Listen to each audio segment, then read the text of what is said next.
Thanks so much for being with us here on Atlanta News First Plus. I'm Joy Lim Nakrin. Topping our stories this afternoon, Fulton County has opened a new crisis center, the first of its kind in the country. So obviously a big grand opening here in Atlanta, and it's even getting the attention of the White House. Again, this is a first of its kind behavioral health crisis center, and they're really calling it a beacon of hope. Atlanta News First reporter Rebecca Schramm is in Southwest Atlanta with much more.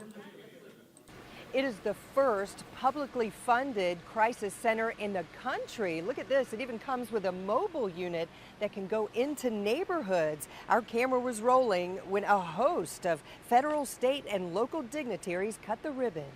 2, 3.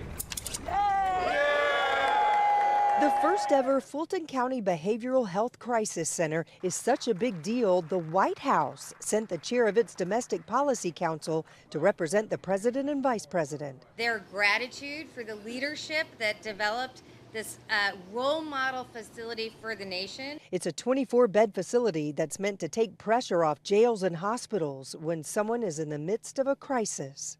For individuals experiencing issues related to homelessness, we know we have that. Individuals facing mental health challenges, we know we have that. Substance abuse, we know we have that, and more. The center is opening after years of planning, thanks to a partnership with federal, state, and local governments and Grady Health System, which has 110 of its doctors, nurses, clinicians, and other employees staffing the facility, a place meant for help and healing. And the experts say that we need 3. But 1 is better than none, right? Not long after Fulton County Commission Chairman Rob Pitts said that, we learned funding has been approved for a second facility in North Fulton. In Southwest Atlanta, Rebecca Schramm, Atlanta News First. And thanks so much to Rebecca for that report. Also making headlines as well, an Atlanta cold case getting a huge break 25 years later. A husband now arrested for the murder of his own wife.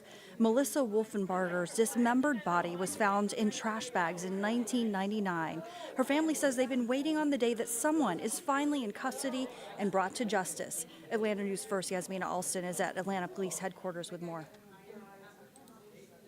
When Detective Shepard called me yesterday morning at 8:23 and told me that he was in custody, I yelled, "Thank you, Lord." 25 years later, finally an answer in the cold case of Melissa Wolfenbarger. Norma Patton says she never gave up hope on her daughter's murder, and now someone is in custody. From day one, we knew it was Christopher. There was never, ever any doubt in our minds who did this. My mom has said, I don't know how many times, when she first met him, there was just evil in his eyes. That is so true. Melissa's then-husband, Christopher Wolfenbarger, is charged in connection to her death. Atlanta police say he was a person of interest from the beginning, and DNA technology helped in solving the case. He was captured in his home in Griffin. He hid. It took the detectives a little while to find him, and they found him, I believe, hiding behind a dryer. The 21-year-old mother's dismembered body was found in trash bags in 1999 after she was reported missing by her family in 1998. The bags were found along Avon Avenue in Southwest Atlanta. The remains weren't identified as hers until 2003. While investigators haven't released a motive, they believe it was domestic violence related. This was something Melissa's family had always feared. It's been a long wait, 25 years. But finally, hopefully, we will get justice for Melissa. She didn't deserve what she got. And I hope anybody who's in a domestic violence situation, please get out. Don't take it.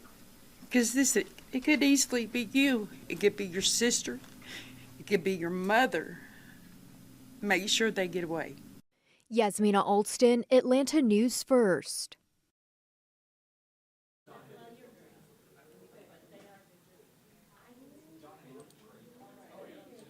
Also making headlines, chaos outside a popular Buckhead bar as looters seized whatever they could get their hands on. That's according to the attorney representing the owner of the Red Martini, which has now been evicted. Atlanta News First Rachel Aragon has more from the business where the cleanup continues. Good morning. Well, this is the back parking lot of the Red Martini, which is now completely empty, but it was a very different story yesterday when this whole area was filled with furniture and many other items after the eviction. Take a look at this video right here. It gives a better view of what was filling up this area. The attorney for the Red Martini says they should have never been evicted in the first place. Yesterday afternoon, a large crowd gathered around alcohol, furniture, and other items dumped in the parking lot after the eviction. Well, according to documents from the Fulton County Magistrate Court, last August, a judge ordered Red Martini to vacate the premises, saying they stayed beyond their lease term. In December, a writ of possession was given to the landlord. The attorney representing the Red Martini owner said the business did not default on any payments, saying in a statement to us that the Red Martini was abruptly and unlawfully evicted without any prior notice from either the landlord or the Fulton County Marshal's Department. Well, witnesses say people appeared to take alcohol and other items. I say within 30 to 40 minutes, actually, they got evicted. Most of the stuff was gone. People had shopping carts full of things. And Atlanta News First did reach out to the attorney representing the landlord about the eviction yesterday, and we are still waiting for a response. Reporting in Buckhead this morning, Rachel Aragon, Atlanta News First.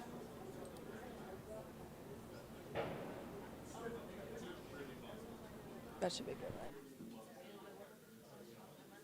All right, let's turn to this story out of Gwinnett County because residents are pretty frustrated and even angry. Many of them are missing important documents. Mailboxes at the Harrington Mill Apartments in Lawrenceville have been broken for weeks. Atlanta News First Blake Devine learned the post office won't come until the apartment's mailboxes are fixed. Here at the Harrington Mills Apartments in Lawrenceville, it's been many months since tenants have had their mail delivered, as the U.S. Post Office says these mailboxes are too damaged to deliver. We haven't had mail delivered in a few weeks now. They're saying it's going to be a week for it to be fixed. We're waiting on the apartment complex to fix the actual mailboxes. Amisha Young is one of many residents unable to receive her mail due to this mailbox damage.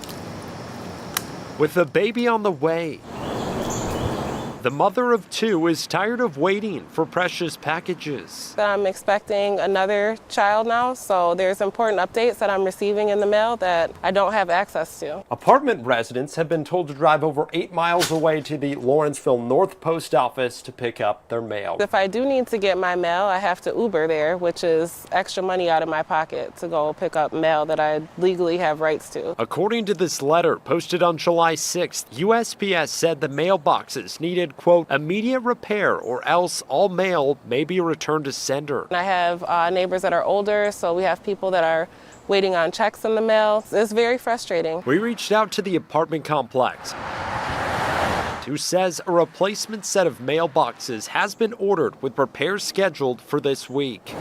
Reporting in Lawrenceville, Blake Devine, Atlanta News First. And thanks so much to Blake Devine for that report. Okay, let's talk about this story that we've been following and we want to update you on. You know, after a lot of outrage from students and parents and the state's top officials, Georgia school superintendent is reversing course, reinstating funding for AP African American Studies.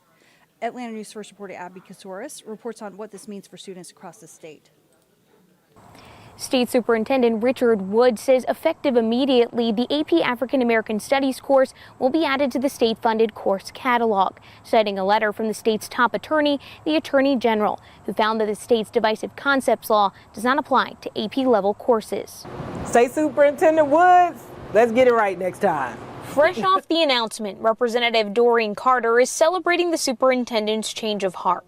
Still, she's holding a meeting Thursday between state lawmakers and the Board of Education to get to the bottom of the confusion. I think this was some controversy that just didn't have to happen. House Democrats say this is the first AP course rejected in the state's history. State Superintendent of Schools Richard Woods declined to approve the AP African American Studies course after the completion of the 2-year pilot, citing concerns for the curriculum. Concerned Republicans and Democrats wrote to him, calling for him to reverse his decision. Carter says she's looking at repealing the divisive concepts law altogether. We are trying to dictate what's happening in our classrooms based on a small minority's very vocal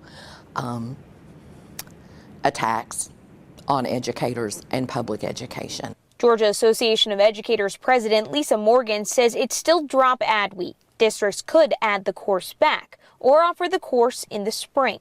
Wish that this could have been addressed before school started so that we would not have had the stress and worry. This class is an elective offering college credit if a student passes the exam.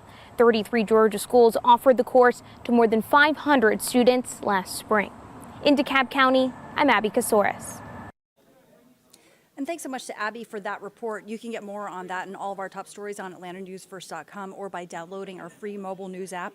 That way you can also get updates on all the top stories and your forecast sent right to your phone. Thanks for joining us.